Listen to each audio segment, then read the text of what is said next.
Hello and welcome to Birth as We Know It. I am your podcast host, Kiona Nessenbaum. I have experienced birth as a doula, a student midwife, and as a mother of 3 amazing children with my husband and high school sweetheart by my side.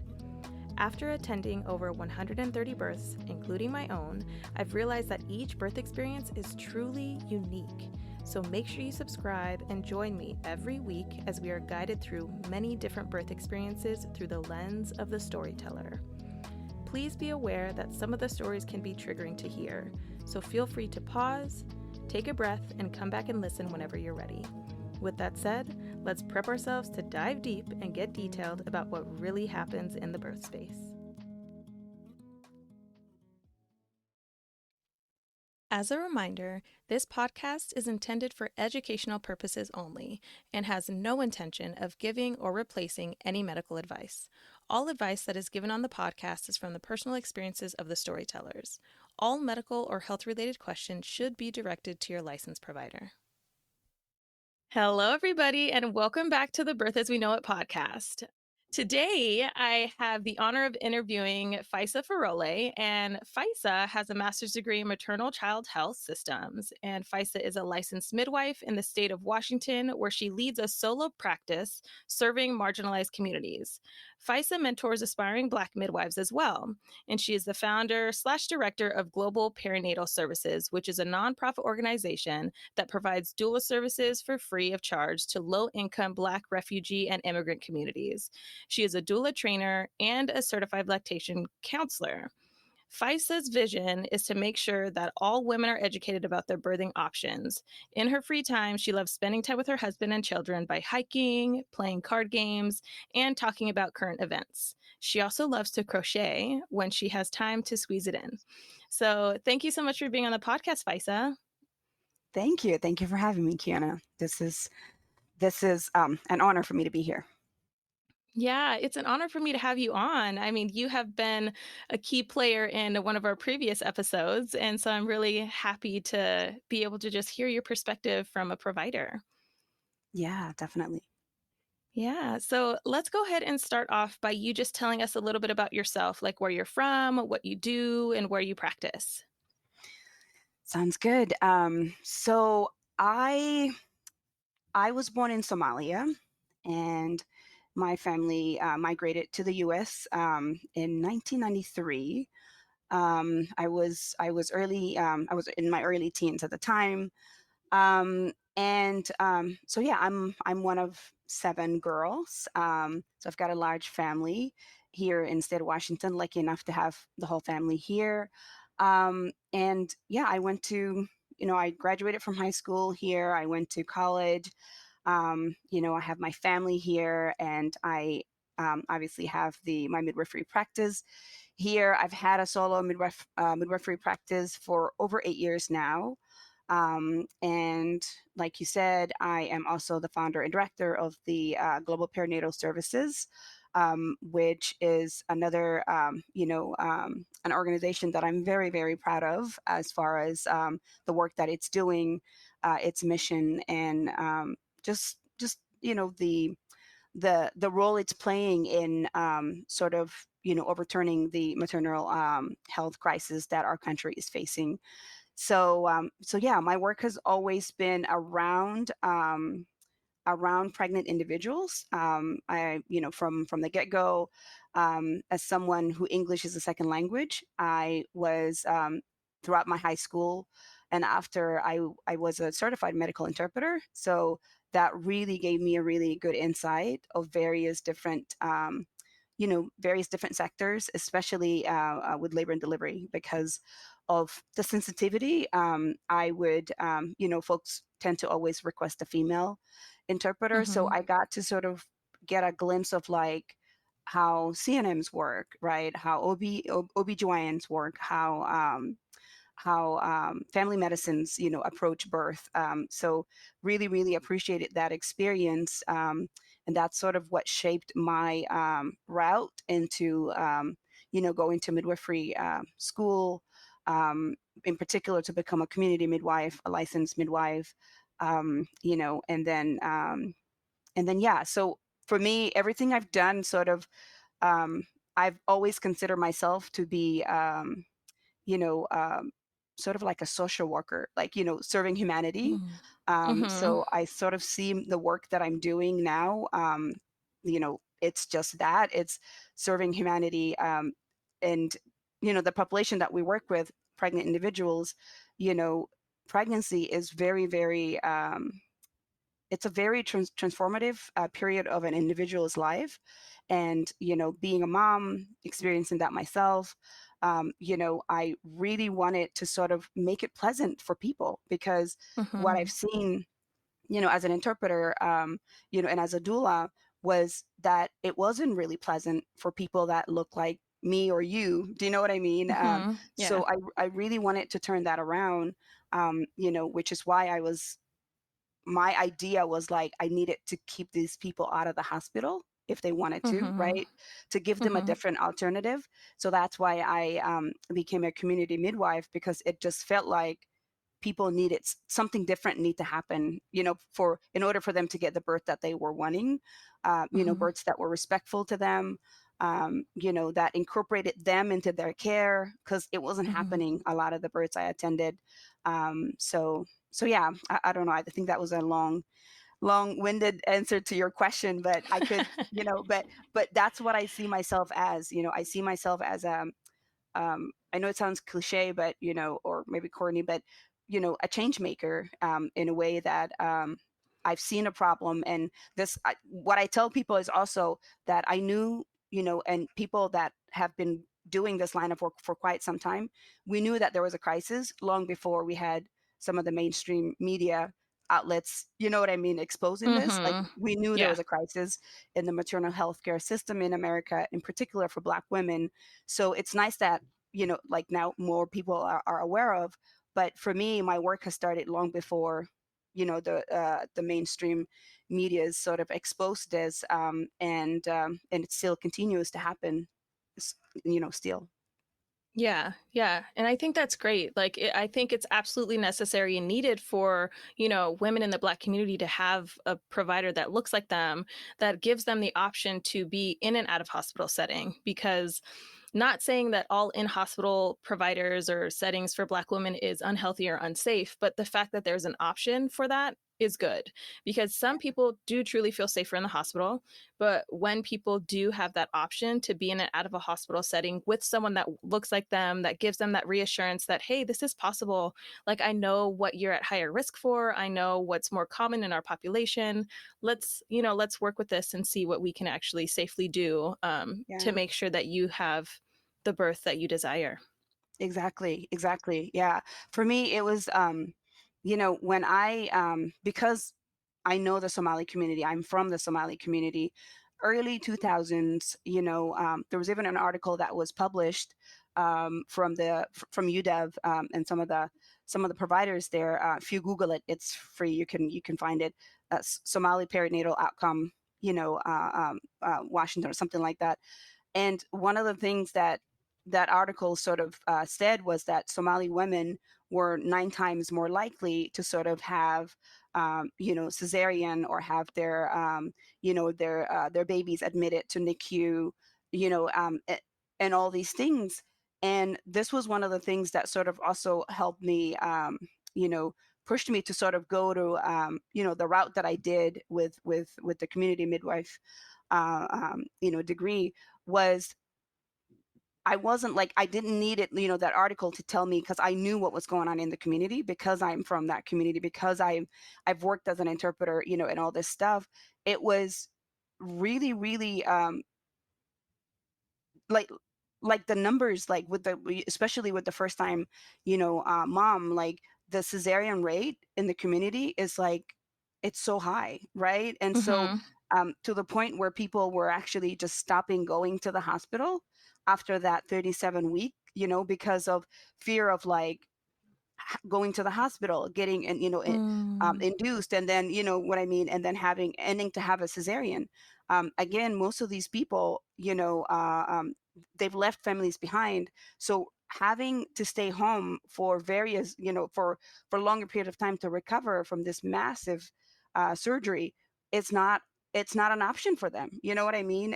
Yeah. And so that was one of the some of the things that sort of that had me change my initially I wanted an RN degree and then to work in labor and delivery, but when I've seen, I wanted to do something more than just that, right?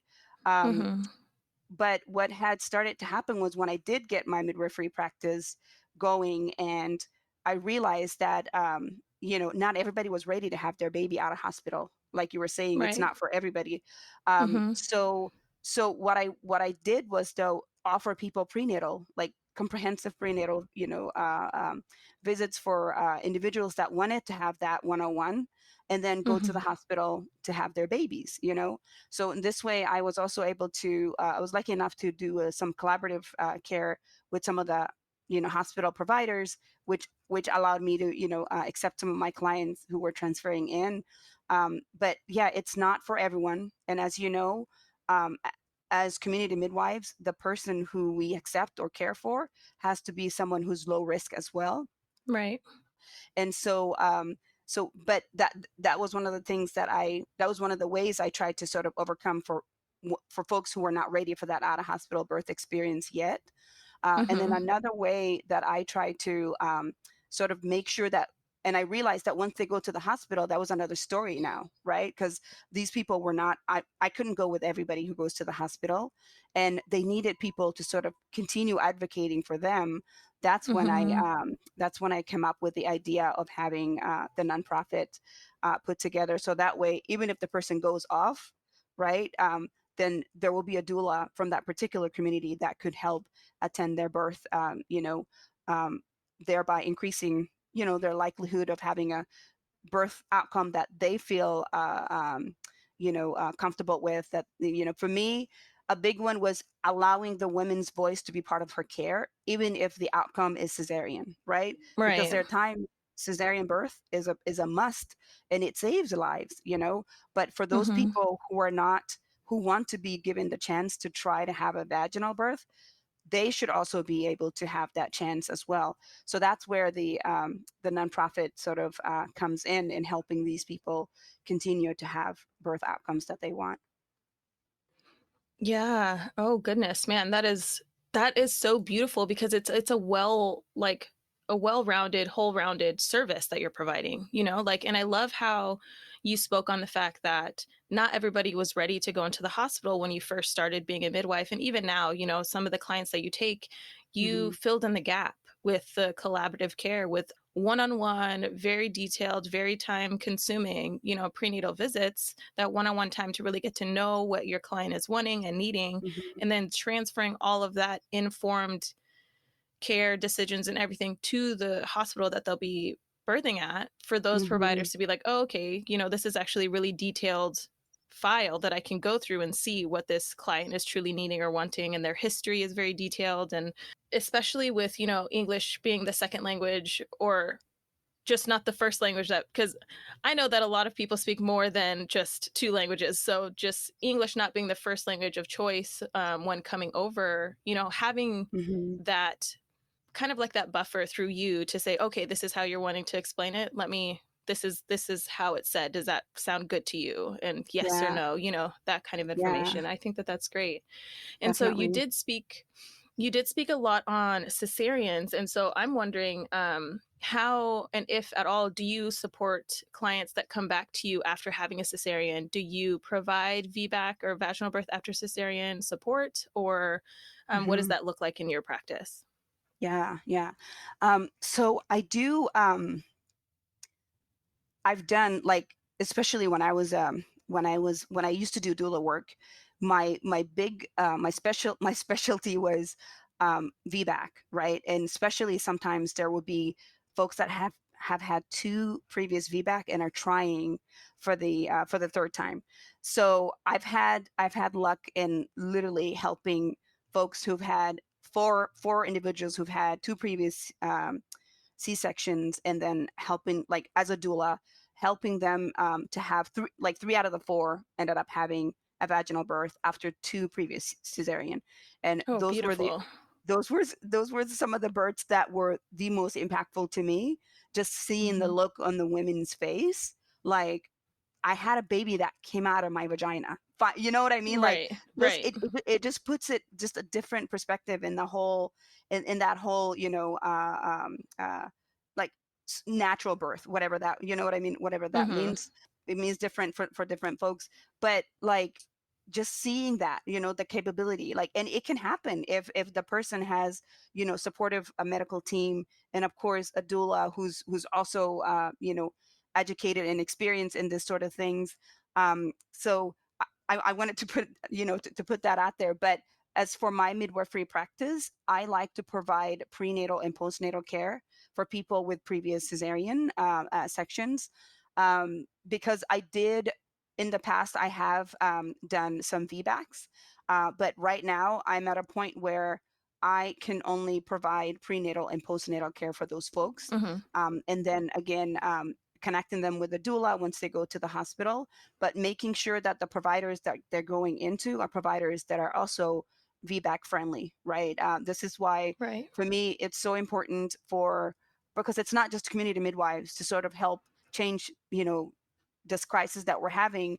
It needs to also, we need to have a really good relationship. We need to have hospital providers that are also willing to work with community midwives instead of, you know what I mean, instead of sort of pushing us away, Hmm. because it's going to take all of us, like all hands on deck, so to speak, to to make this to make this not a crisis for women, because it's serious when people are dying giving birth. You know what I mean? Like nobody Yeah. wants to die giving birth. And so it's really important for us to have, the insurance companies, the hospital providers, community births, just, like the midwives and also the doulas, to all work together in order to make, in order to have the right numbers that we need to have. So yeah, as far as VBAC goes, that's pretty much all I provide right now. It's that prenatal and postnatal care, and then the person goes off to the hospital where they're gonna try to do that.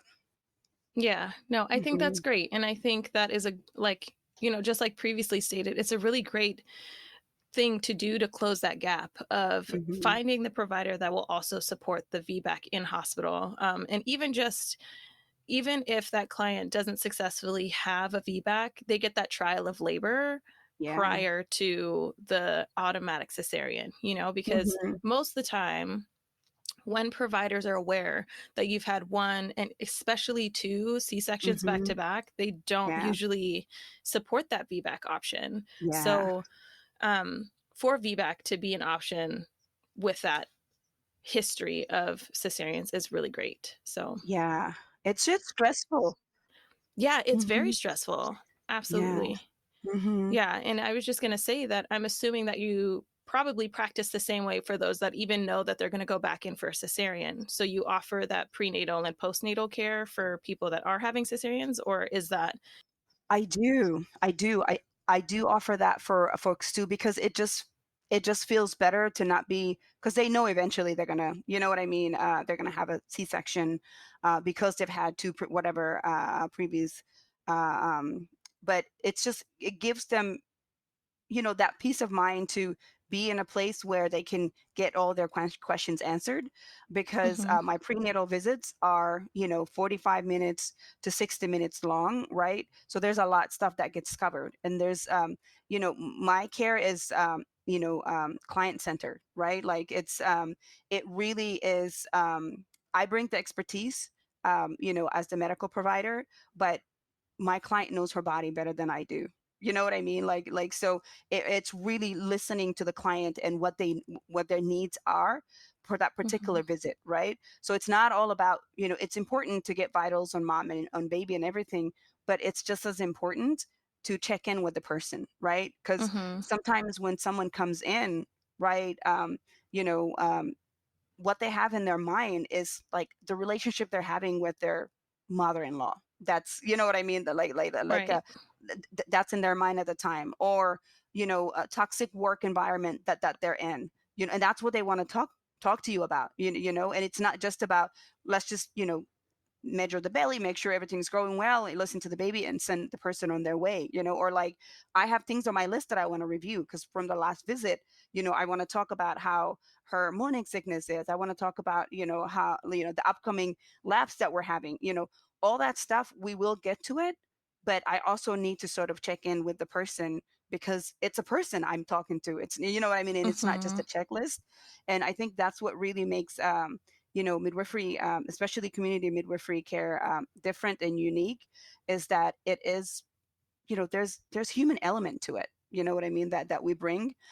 We know the clients. We know the clients, their children's names. You know what I mean? Like we know Right. what the client is doing as work. We know like if there's issue that she's having with families back home, or you know what I mean, whatever. Like I know all these things, and so it's just, yeah.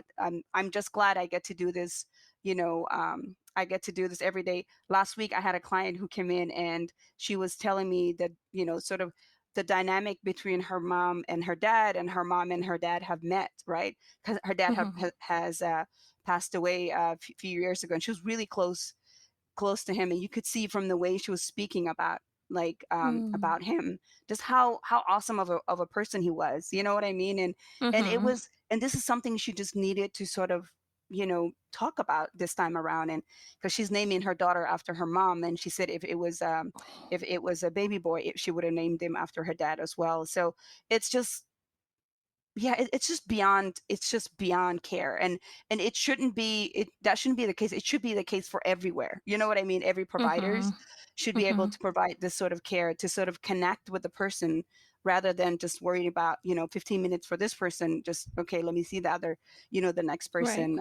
So yeah, I'm just privileged enough to sort of have, to have a care like that. And this was something I wanted to do from the get-go. Like when I graduated from school, even during school, I knew when I graduate, I wanted to have a solo practice. I just, because Mm. I wanted to practice midwifery like the way I think it should be practiced, the way the communities I'm serving needed Mm-hmm. for it to be practiced. You know what I mean? Like I Mm-hmm. just didn't want to be able to just follow some rules that some people, somebody is setting up for me, who has such a detachment from serving the communities I wanted to serve. So Yeah, no, I think that that's beautiful. And I mean, goodness, you running a solo practice is intense because that's solo, yeah, that's it all on is. you. So Yeah. that actually kind of brings me into asking, what's your opinion on burnout and how do you prevent it from happening with yourself? Yeah, that's a good one. Because that's the other thing, you know what I mean. Sometimes, being a black woman, black refugee, um, Muslim women, visibly Muslim Mhm, women, sometimes mhm, we have to do things like 150% always. Do you know what I mean? To mm, just to mhm, just be seen or heard, which is exhausting as it is. But burnout is something that's real. I do try to take two births a month. That's my way of sort of combating burnout. I do always work with a birth assistant at my births. And then I also try to take at least a month off in a year, like where I have no births at all, right? mhm, And then usually this is the month where my family and I do traveling. Um, and then the other one is just trying to make whenever I have time, like with my family, making sure that that time is intentional, right? So that means, doing dates with my husband, monthly dates. mhm. We started doing this during midwifery school because that was one of the ways I could just stay sane, was just, you know what I mean? Because midwifery school can Right. be really, really, I don't have to tell you, can be really, really intense. And Yeah. so that's one of the things I do. I do have, very close knit family. I reach out to my mom. My mom is like my free therapist, because she get she birthing seven children. She has a lot of experience around births, and just being able to. She's a very, very people's person. Mm-hmm. Just sometimes she just listens, and that's all I need.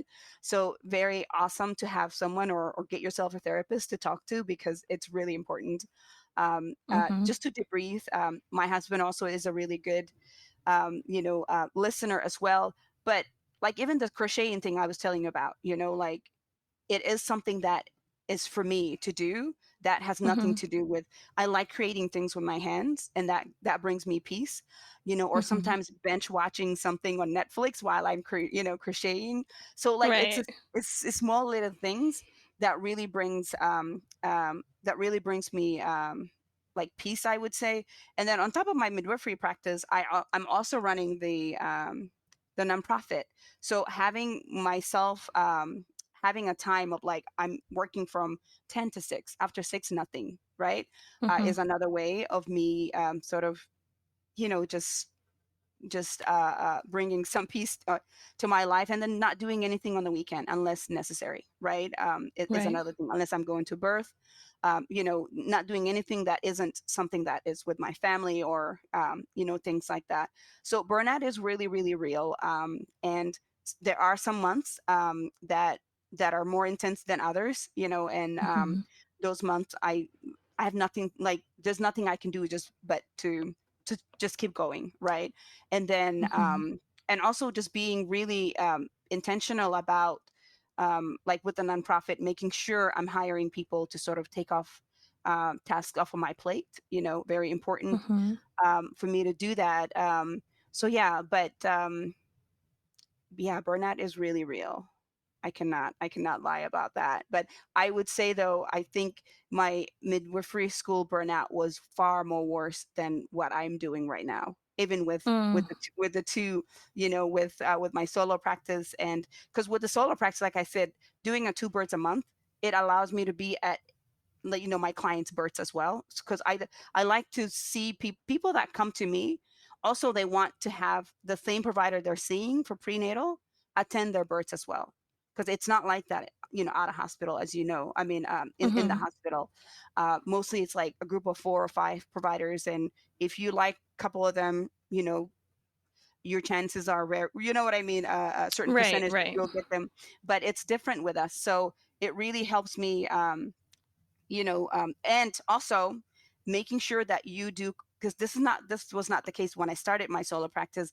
As a new midwife, I was seeing clients whenever they're available, wherever they're available. Do you know what I mean? And that Mm-hmm. literally, the first couple of years, I was like, what the heck am I doing? Like, this is not sustainable. So I really quickly had to like come up with a couple of days a week where I'll do clinic. And those are the only days I'm doing clinic, unless it's a birth I'm going to. Do you know what I mean? Like, Mm-hmm. and Yeah. that, Setting those boundaries for yourself. yeah, that helped me big time. I do clinic on Tuesdays and Thursdays, and out of that, it's I'll just reschedule the person for the next clinic day next week. Like I said, unless it's birth, right? Or unless something is going on with the client that I need to pop into their home, or they need to come in. But otherwise, just setting those clinic days like open me up to so many other things that I could do the rest of the days when I'm not Mm-hmm. doing clinic. So yeah, boundaries, really, really good way to make sure that you're not burning out as well, because we really need to retain people, good people, especially, you know what I mean, good community Right. birth workers. So but yeah, we really need boundaries like that, I feel like. Yeah, yeah, Mhm. absolutely. And I think boundaries are what make it possible to do the work you're doing. Because, like you said in the beginning, with me, I didn't even get to finish midwifery school. And one day I do hope to go back. But, like, while I was Mhm. in midwifery school, it was constant, because your schedule's not in your control. You have to abide by, like, what clinic days your clinic or practicum is doing. And then it's like you miss birthdays, you miss holidays, Yeah. you miss really, really important things. And I'm not saying you don't miss that as a provider, but I feel like Mhm. the likelihood is a little bit lower with boundaries that you set for yourself. Like, for Exactly. example, you take 2 clients a month. There are some solo midwives that will take 4, 5, 6 clients a month, which is a lot of work. Yeah. Um, I wouldn't call it insane, but I would It's say it is a lot of work. yeah, it is. Um, Yeah. Well, speaking on Yeah. a lot of work and, like only taking 2 clients a month, do you still Mhm. have a backup midwife for yourself for like if you happen to have both those clients going at the same time? I do, I do. Luckily, it hasn't happened. It hasn't happened, especially when clients are due so close together. It hasn't Mhm. happened for me so far, but I do have, backup clients. Binta Niang is one of my, awesome friends and someone who does backup for me. I've called on Mercedes, Mhm. Snyder, a couple of times as well. And yeah, there is a new practice in Federal Way. Well, they've been around for about a couple years now. Wellsprings Midwifery, awesome, Mm. awesome midwives, Elliot and Liz. They've been really, yeah. Anytime you call up on those two, they're always able to help, which I'm so grateful of. So it's them and I in Federal Way now, which is really Mhm. cool. Yeah, I just wanted to go back on, a comment that you made about, just midwifery versus, midwifery school versus now. Like you said in your opening, I have, mentored, and still open to mentoring, aspiring Black midwives. And one of the things that I sort of promised myself not to do was, I remember when I was like interviewing for one of the sites, was that I was told, like, that you have to be okay to miss birthdays, anniversaries, weddings, you know what I mean? Like once you Mhm. commit. So, Mhm. and I remember like just going, I mean, at the time you're so desperate, and and I wanted to sort of get my numbers done, and I wanted to graduate, but this is something I decided to not put through my students, because as Mm. student midwives, they don't get paid. I didn't, you know what I mean? You don't get paid for the work that you do. And Mhm. I mean, I was grateful for my mentors to sort of, give me the platform to get the skills I needed. But at the same time, something I do different in my own practice is, first of all, like if a student midwife is having daycare issues and it's a clinic day, she can bring her kids with her. Do you know what I mean? Like, I don't Mm. like, Mhm. because they are, you know what I mean? They're human beings. Like, what the heck do you want them to do? Do you know what I mean? And then the other Yeah. thing is that if it's their child's birthday, do you know what I mean? Like, it's up to them, they need the numbers, they can make arrangement and come if a client is in labor. But I don't want to force people to, you know what I mean? Like, I want to have my student agreement is that 1 week, 1 weekend a month, they should be off, right? Students should be off Mm. call 1 weekend a month, unless of course, like I said, there's a continuity, person is going, and they want to come in like voluntarily, totally up to them. But I am like, yeah, there's so many things that I am changing that I didn't have access to when I was doing, when I was in preceptorship. So yeah, like things have to change. Like we need to look at students as, them learning things and not want for them to get burnt out before they even start. Do you know what I mean? And Right. Yeah. yeah, yeah. So Yeah. I was just recently interviewing a student midwife, and they had said that, they ever since they started, they're in their 3rd year or 2nd year going into their 3rd year at Bastyr, and ever since they started as a student and practicing, in Pierce County, they've seen 4 midwives leave for burnout. And that's really, yeah, really intense because she had mentioned, like, how is she supposed to feel as a student to, like, have the motivation to continue to go and go and go if who she's looking up to, they're all burning out and leaving. And they're yeah. like, you can do it. You can do it.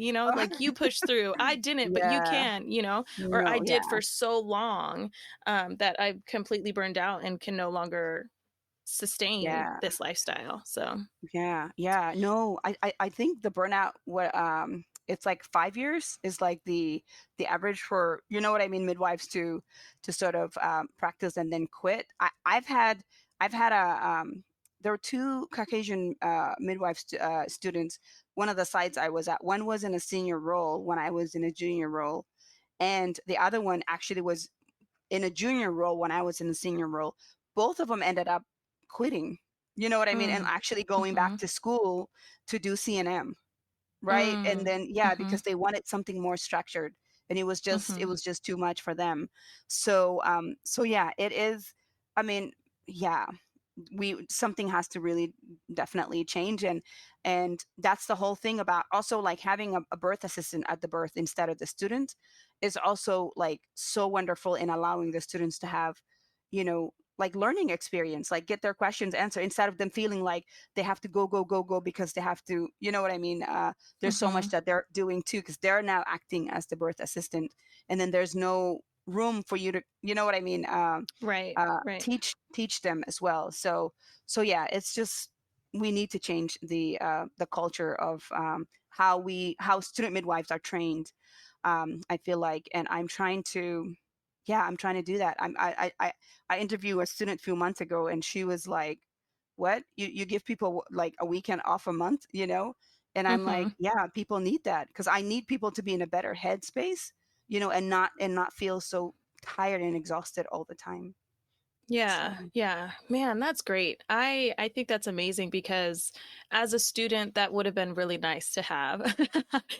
To right. have that like that knowing like that there's a break. But I will say when I was a student, I was at a very very busy practice. And it was a Mhm, practice with three midwives that were cycling through and that allowed there to be more students as well mhm, cycling through and so it was easier to split like on-call scheduling, which is really nice. But mhm. you know, a lot of people do more than just one thing at a time as well. Talking about Right. burnout, you're doing your non for profit and your global midwifery business. Mhm. And, as a student, I was a birth assistant and a birth doula and a student because I was like, I Yeah, need income, I need to learn, and I need to be in the birth space. So, and be a mom too. and be a Like, mom. Oh my gosh. Yeah. Yeah. It's challenging because, like, even right now, like, yeah, being on call, um, when you're on call, your family's on call as well. And so exactly. that's a challenging Mhm, aspect to have to balance. And like personally for me right now, I'm not like a super active doula mhm. right now, but I have my sister and my best friend that are having babies this year. And I'm like, Yeah, I got to be on call again. And my husband's like, oh my God, I forgot what this is like. It's a yeah, lot to balance. There's a lot of moving parts. So, there um, is. yeah. So we did touch a little bit on schooling. So Mhm, let's like dive a little bit deeper into the schooling process that you had to take in order to mhm, become a licensed midwife. mhm. Yeah, definitely. So I started off, goodness gracious, when my youngest is 13. So I went, it was like 14 14 years ago is when I started on this journey, right? This is before his pregnancy. And at the time I started off with Seattle Midwifery School. So Hmm. that was still the only midwifery school in Washington. And Hmm. I started off with that. And I remember it was not based on a degree because people were not getting a degree then. Like you could get, license after completing, and that was it. So I started off Hmm. there, and it was a private school. So after I think the first semester, I sort of had to, I hit a brick because of finance, because I had to, you know what I mean, come up with the money and then pay it up as I continued my studies. So I sort of paused that, and then I looked to see what other alternatives were there. And it wasn't just the money was a big reason, but also it was just the culture of the school. Um, it was just not. And what I needed were just two different things at the time, right? It Right. was it was Hmm. so it really felt, I felt really isolated. Like it was, you know what I mean, during that Hmm. semester, whatnot. So I wanted something a bit different. So I looked around, and then that's when I learned about Midwives College of Utah. Hmm. And with this school, it was it was a distance school, and then they had an option of like being on site like once a month, like a week out of the month or something like that. So that's what I went. That's what I got my bachelor's in midwifery science, and then yeah, so that's pretty much my journey. But I had to do my clinicals. the clinicals are pretty much the same. At Seattle Midwifery, Bastyr, whatever, or MCU, I had to have, I believe, 100 births to graduate, and then 75 for, I think, to sit for the state license. So I did all those things. I was lucky enough to actually, I went to 4 different practicum sites in Washington. I was lucky enough to get all my births here without having to travel. Some people actually had to travel. Some of my classmates to developing countries to get their numbers met. So I was able to get all of them locally, and so that's sort of what my midwifery route was. I did do the NARM, which is a North American Association of Registered Midwives. I had to sit for that exam to get the CPM credential, which is the Mm-hmm. Certified Professional Midwife. And then after that, I had to sit for the state licensing as well to get the to be able to practice here in the state of Washington. So yeah, that's what I that that's what my schooling looks like with midwifery. Yeah, yeah. And so Mhm. how long did that take you? Like how many years did it take to get your credentials?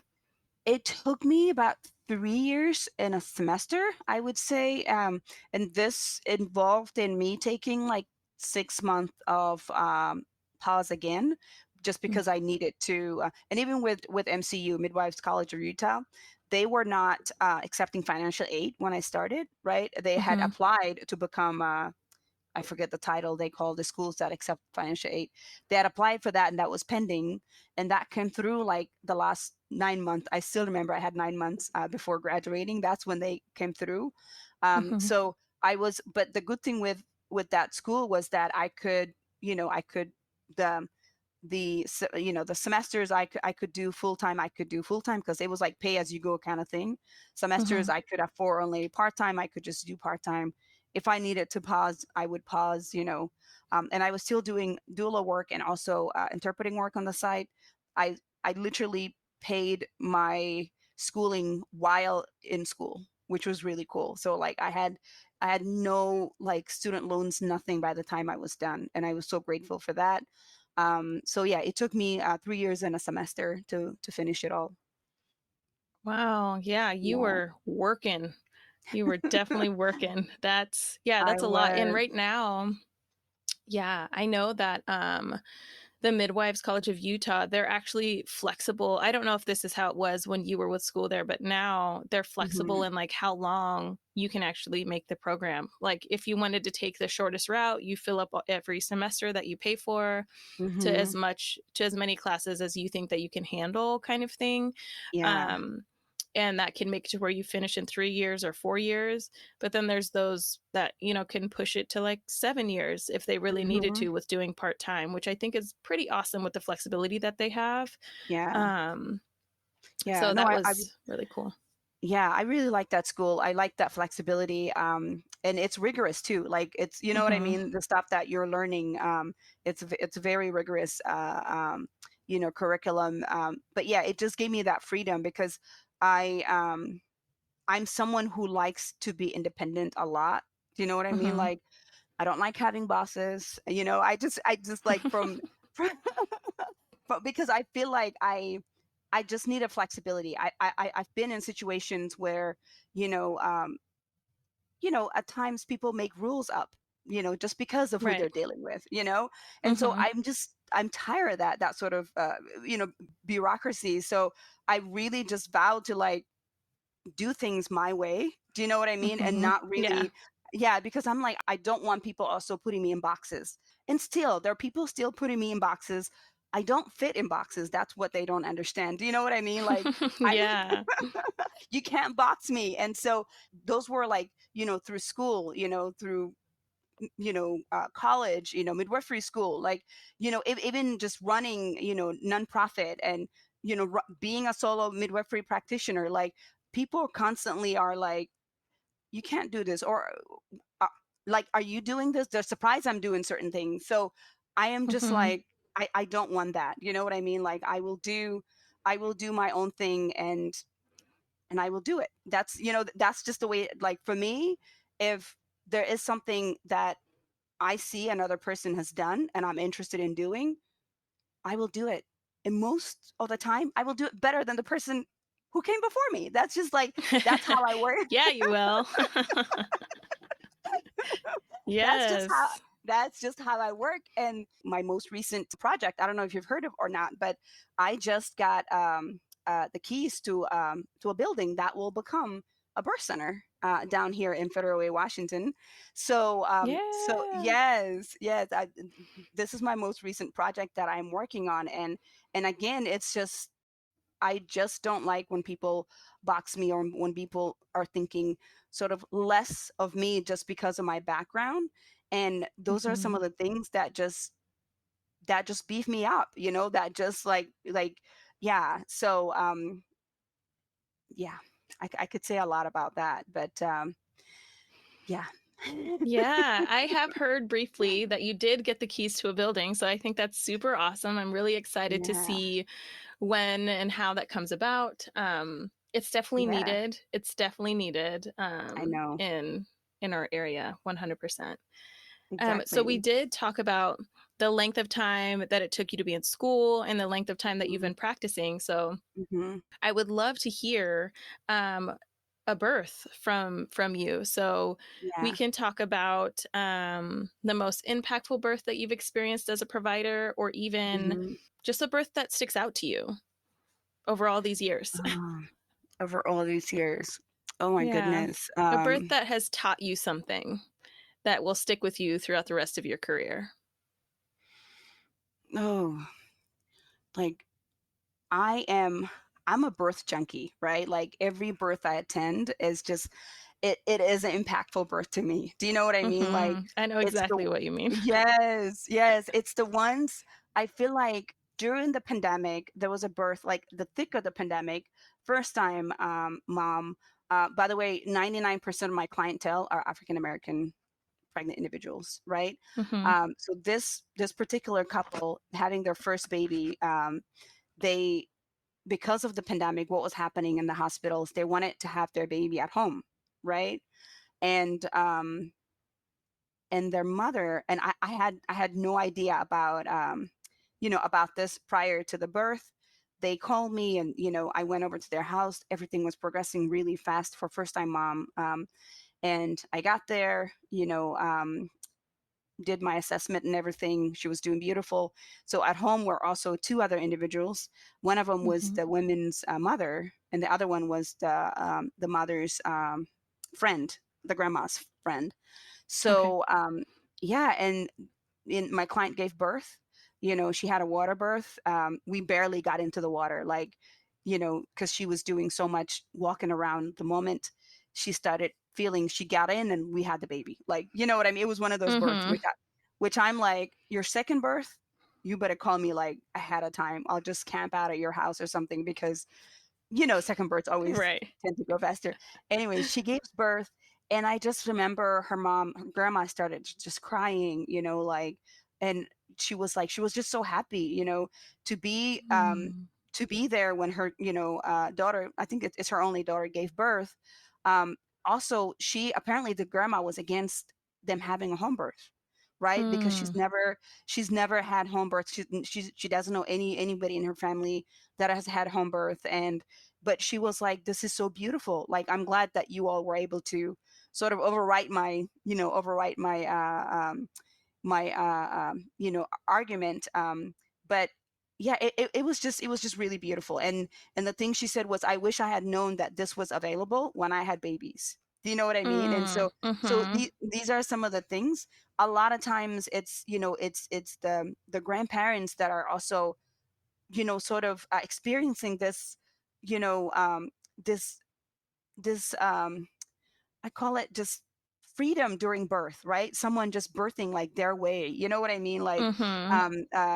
so and I'm sure I'm not alone, and I'm sure you've experienced this too. And it's grandmas, aunties at the birth that are also like, it's sort of a therapeutic for them to just witness that birth can also be this peaceful and this calm. You know what I mean? So Mhm. it was really, really it was really nice. And she called great grandpa who's still alive, talking to him about, oh, they had the baby at home, and the midwife came, and he joked with her saying, oh, did they pay her with, how they used to do trading back in the day? Did Right. they did they, did they pay her in bananas or something like that? He said Right. it was really cute. Yeah, it was really funny. Birth workers know that it is the most eventful event that could happen in a woman's, or a birthing individual's lives. It's remarkable. It's, you don't forget, right? This is why, Hmm. when you start talking about birth, you have a 70-year-old person who's giving birth, who's able to retell and share, their own experience, versus someone who just gave birth, and someone who has, gave birth 20. It's just because people don't forget this stuff. So it's Hmm. important that we make it as pleasant as possible, so that way it becomes norm, not just for them, but also for the generations to come. Do you know what I mean? Because it touches lives. Yes. That's the thing. Yes. It is a generational long thing. So we need to make it normal, that this is how it Hmm. happens. And if it deviates from normal, it's fine. You get to go to the hospital, and we want to make sure mom is healthy, baby's healthy in the end.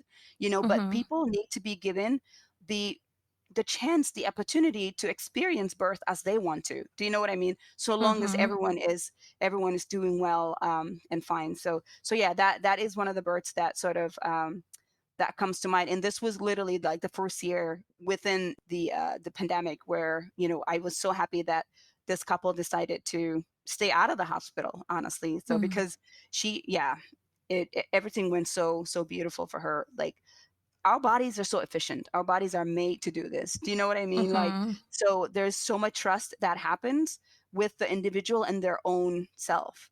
Do you know what I mean? Right. Even before it comes to, and of course, with out of hospital births, you have to have such a good connection with your provider too, Right. which is why we build this relationship during these long, hours as well. So, Yeah, 100%. mhm. I love that story because, you know, and I'm not trying to like plug the podcast here again, but like that exact experience is the reason why I created this podcast because my goal is to not just have providers on here, not just have birthing parents on here, but to like talk to partners and talk to Yeah. grandparents or other people that are in the birth space to like be able to tell their experience because I'm sure, Hmm. if I had someone on the podcast that had that kind of experience, they would talk about like, oh my gosh, I was terrified and I was scared. I Yeah. didn't want, I didn't know this was new to me. And then to be Hmm. have it turn out so beautiful. Yeah. It's a really eye-opening experience. And Yeah. so yeah, Yeah. I So think that's so really true. awesome. So true. Yeah. I had a home birth with a couple, first time having a home birth, where they were kind of surprised that my student and I were hanging out in their living room. Mm. And I remember the woman saying, like, I was thinking to myself, why aren't they not in the room all the time? Like, doing things. But Mhm. they were so grateful. Like, I didn't know that's what she was thinking. But Mhm. they were so, because we want to let the couple have their own space, at the same time do what we need to do medically. Do you know what I mean? And not just be Right. like, and so yeah, I'm sure they love telling their stories. So that's what came to mind when you said you would love to have partners come through as well, and share their Mhm. experience, because we need to talk about this, and not make it. It's not unattainable. I've heard some person say that what they show on TikTok and these natural births, they're all fake. Like, they can never Mm. be like that. Birds cannot be like that. So, but Mhm. we experience it all the time. Like, births, most births are like that. Even in the hospital, you're giving birth. You are giving birth. No Mhm. person. You know what I mean? Even Right. because it's you who's giving birth. It's just the environment is different. So, Right. so yeah, people need to own that and know that their bodies are made to do this, and they're able to do this with the right resources and the right help. Yeah, I 100% Mhm. agree with that. And that kind of goes on with the phrase that I used to tell or still do tell a lot of like clients of mine or people that I'm close enough to like open up about birth with is birth is something that you do and not something that happens to you. And Exactly. I especially talk to clients that have a history of like domestic violence or anything like that because it's something that it kind of gives them the mindset of like they can be and are in as much control as possible of the situation, because birth is just as psychological as it is physical. So So true. Hmm. it's a process for sure. Yeah, yeah, so true. I mean, you've seen, I'm sure you've witnessed a lot of times, like you can tell people who are stalling their birth with their mind. Do you know what I mean? Hmm. Like they're hanging Hmm. on. And when we have that talk with them, or like, take them to the bathroom and, have conversation, just say, just release whatever it is that's holding you back, like you're safe, your baby's safe. And they have that release. Usually it's crying, you know what I mean? And Hmm. things just turn, you know what I mean? So it definitely is, psychological as well as it is physical, definitely. Right, right. Yeah. 100%. Hmm. Oh Yeah. man. Okay, so this I could talk to you about birth forever. I think that we should probably try to wrap it up, but I have 3 questions for you. The first question is, what advice would you give those that want to become a provider with your credentials? Hmm. Oh my goodness. I would say make sure that the places that you like, schooling that you go is a place that sort of fits your that fits your needs, right? Like it's not just you going to school and completing the requirements. It is also a place that is welcoming to you, right? And accepts people that look like you, right? Mhm. Like it's so important to have places like that. And because oftentimes in midwifery, what happens is other midwives do not validate the experiences that people that look like me or you experience. Do you know what I mean? Mhm. Because they think, but no, that's not true. Like, you know what I mean? Like, so Yeah. very important that the place that you're going has, and talk to students that went there, that look like you, that sort of can attest to the school and their support, so yeah, so that's one thing I would say. Make sure that, and you don't have to go the first school that you find. And the really awesome thing is that we have, there's so many organizations that are run by Black midwives, Black individuals, Mhm. that are supporting, aspiring Black students, from, giving them grants to just hooking them up with mentorship. Like there's so many organizations out there now. And it's also good to, like, I think it's also good for people to know that we've just recently, I think last year, they just completed their first year Common Sense School of Midwifery, or childbirth in Florida, which is also the first Black midwife who's running a accredited midwifery, Mika accredited midwifery school, which is a Mm. big deal. Mhm. You know what I mean? So this is what I mean by go places where you're comfortable, where you are supported. So this school is one of them, and it is, a distance school, but I believe they do a week on site as well. Like go to schools like that. It's pretty brand new, but Jenny Joseph, its founder, who's also a very, a hero of mine, someone I really, Mhm. really look up to. She's a trailblazer, and she's the founder of this school as well. So we have schools, that are running by people that look like us too. Do you know what I mean? Right. So important to have that. Important to have, preceptor placement of people that look like you, who are serving communities that you're going to be serving. Do you know what I mean? Right. Because Mhm. it's very important. I'm grateful to every family that allowed me to be part of their care, but it also was so different. Like the 100 births I'm telling you, I think two of them were to people of color. One was a Latinx and the other one was a African American. I still remember families out of those 100 births. You know what I mean? Mhm. Throughout my schooling. So very important for people to sort of provide practicum within the population that they're wanting to serve as well, just to get that exposure. Yeah, no, I think that that's a really great point of going to a school with people that are serving the population that you want to serve, because for Hmm. like this might sound corny, this might sound interesting to some, but like the Yeah, simple act of putting an IV in a person of color's arm versus a white person's arm is so different. different. It's so Yeah, different. And like, a person that has tattoos or a person that doesn't, and like a person that's a little bit fluffier with a little bit of more weight versus a person that's really yeah, skinny, like all of these yeah. things matter. And those different and like diverse populations of or kinds of people will be in Yeah. different areas that you serve. Does that make sense? Exactly. Yeah, Yeah. it does. You just remind me of like during the postpartum, like babies that are mixed black babies, or native babies, or Asian babies. They have different skin color, you know what I mean, too. Mhm.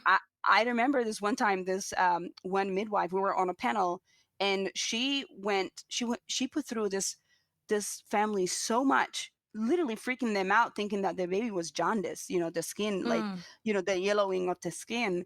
Then Mhm. later she learned that, that this is, the dad is actually a person of color. Do you know what I mean? Mhm. Like, and this Mhm. was normal for this baby, but this midwife has not cared for BIPOC people. Period. Do you know what I mean? So Mm. Mhm. she had no reference, with her. So yeah, very important to sort of get that experience too, because if it is this Yeah. community that you're going to be serving, very important to be exposed to them that way as well. Yeah, that reminds me of a Yeah. story my sister recently told me about my niece, because my niece is mixed. She's Black, Hmm. Native, Mexican, and white. And Hmm. she looks very fair skinned, but she has Mongolian spots, which are more present on babies of color. And so her Hmm. darker pigmented areas on her back are very prominent. And Hmm. so my sister took my niece to the doctor, and then she, like, declothed her to get weighed and everything. And the nurse was like, "Oh my God, what happened to her?" And she's like, my sister's over Yeah. here freaking out, like, "What are you Freaking. talking Hmm. about?" And she was like, "Oh, what is that? What's on her back?" And she's like, "Oh my God, like, those are just her Mongolian spots. Like, that's normal. Like, why are you giving me a panic attack?" So Yeah. just having that, and I mean, I guess it's good for this nurse to be like hyper aware of if a baby looks like very bruised and everything like that, of course, Yeah. like for like safety of baby. But Mongolian spots look very similar to bruises. And Yeah. I feel like the nurse could have had a little bit better bedside manner Yeah. instead of like Exactly. freaking out. But hey, Yeah. that's a reaction to people that are unaware. So That's so true. Yeah. yeah. Hmm. Okay, so next question. What is one word you would use to describe your profession if you had to narrow it down to one word? Oh my goodness. I'm gonna say the first thing I felt when I saw the first home birth, the very first home birth. This was a home birth by, I believe this was her like sixth or seventh child, and I attended as a second student.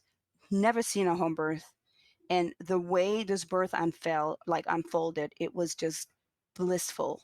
That's the word that, like, Mm. that's just the word that came, like, I still remember. This is like, oh my goodness, like 14, 15 years ago, I would say, if not Mhm. more. And I remember just feeling like that. I'm like, how is this possible? A partner just came out Mhm. and was like, we're ready. And we Mm. just went in, and she just was standing, leaning on her partner to just push her baby into the midwife's hand. And, she was helped to get onto her bed. That was it. Like, I was like, what?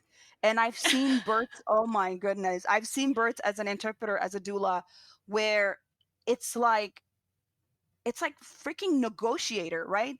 Mm. The birthing person is negotiating just to be in a certain position to birth at the hospital, or you know Mhm. what I mean, or like, just give me an hour, after that you can do, whatever you can do.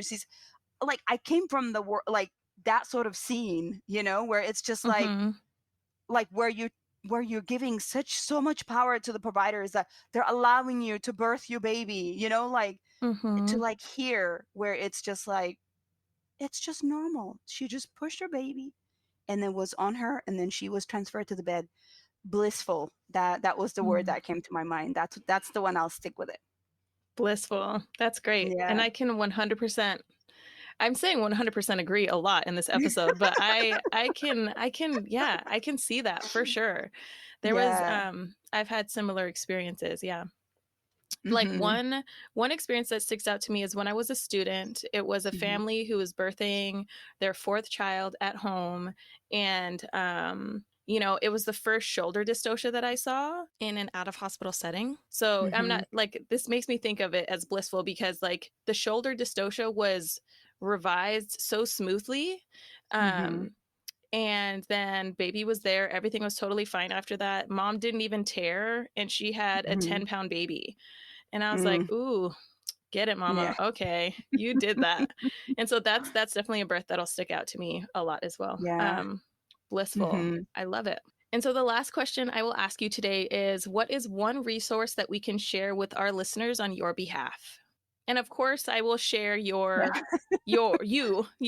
Yeah. your midwifery practice and global perinatal services, all of that. But Yeah, yeah. I think my birth center is one resource I would like for people to be aware of. Again, mhm, this birth center is going to be the first of its kind in Washington State, led by a Black midwife, which is really mhm, historic. And I want a place where we feel, as birth providers, especially midwives, we feel like it's ours. Do you know what I mean? And mhm, I want a place where our clients are welcomed as well. mhm, So that's something of course, it's open. This birth center will be open to, all birthing individuals who want to birth at.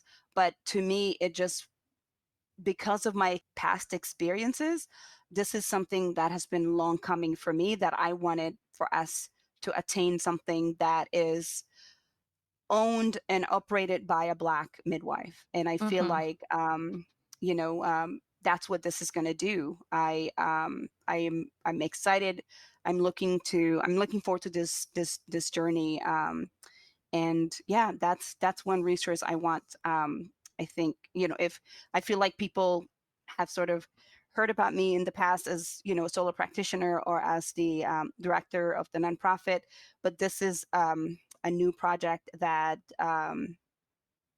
yeah, it's been a long time coming, and I'm just glad that the first phase of like finding the space is out of the way. I'm looking forward Mhm. to bringing this into life, getting it licensed, and then having families birth there. So really looking forward to that. Yeah. Yeah, Yeah. that's great. Do you have any like estimated time of when it'll be up and running? No pressure, but just for the Yeah. listeners to kind of have a gauge. Definitely, definitely. I'm hoping the project itself, the bringing it to actual the birth suites and all that stuff, the completion of the contract work will probably be done by the end of the summer. Oh, But then nice. again, yeah, to get the, for us to have families birthing there, the licensing Mhm. has to kick in, and that could take some time. So I'm Mhm. thinking, the center, I hope for it to be open for business by the end of this year. When I say business, I mean when we are also able to, accept insurances and things like that. Because Right. so many layers, I have to get it licensed through the Department of Health. I have to get insurances credentialed, for the birth center. And so I'm hoping that all that stuff will be done by the end of the year. So yeah, That's really beautiful. So lots. this year is Mhm. 2023. And so Yeah. hopefully it's up and running by the end of 2023. Yeah. And I'm excited for that grand opening. I'm coming. So You'll whenever be that invited. is. You'll be invited, definitely. You'll be Thank you. invited. Yeah. Thank you. Yeah. Awesome. Well, thank you so much, Faisa. I'm beyond honored to be able to have you on the podcast and just pick your brain and, talk about your experience and how you got to where you are today. It's such an honor to be able to Mhm. share that with all of the listeners and just to have you in this space. Yeah. Of course, of course. Like I was telling you earlier, congratulations again on this podcast. I think, so the work that you're doing is just as amazing, and some of the speakers that you had so far, just amazing to listen to. I was able to listen to a few of them. So yeah, keep up the good work too. Great. Thank you so much. Thank you. Thank you. Of I course. will definitely be so excited to put this episode out to the world.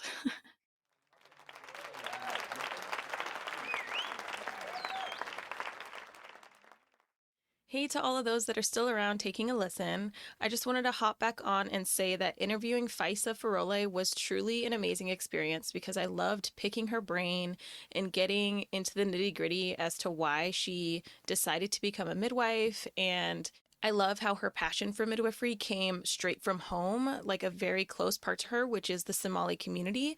And it's amazing because she is a strong person making huge changes in the Somali community because of her passion of helping others and giving people agency and a voice throughout their birth experiences. Next week, I'm super excited to say that my sister Monet is going to share her part 2 and the final part of her series.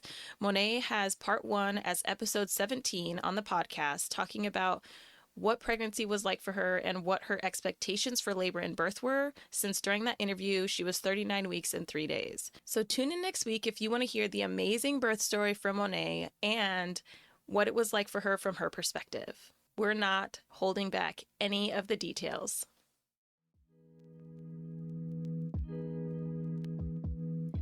Thank you so much for tuning into this episode today. Don't hesitate to share this with your family and friends. If you liked this episode, feel free to leave a review so my podcast can pop up for others and they can see and listen to it as well. If you have a birth story or experience you would want to share on the Birth As We Know It podcast, head over to KionaNessenbaum.com and fill out the guest request form. That is KionaNessenbaum.com. I look forward to connecting with you again soon. Bye for now.